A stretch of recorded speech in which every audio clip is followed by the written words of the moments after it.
exam para lang hindi irespeto ng mga katulad yung wala pa lamang nararating sa buhay. Di na nga kayo matalino eh. Sama pa ng ugali. Wala kayong mararating. Yan po ang viral video ng isa umanong guro habang nagsesermon habang naka-live sa TikTok.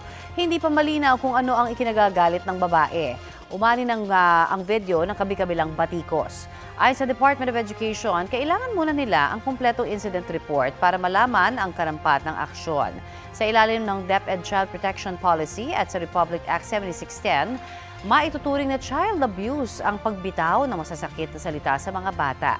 Ayon sa grupong Teachers Dignity Coalition, hindi nila kinukonsinti ang ginawa ng babae kung guro nga siya. Hindi rin daw dapat siya husgahan agad dahil hindi pa naman alam ang buong detalye sa viral video.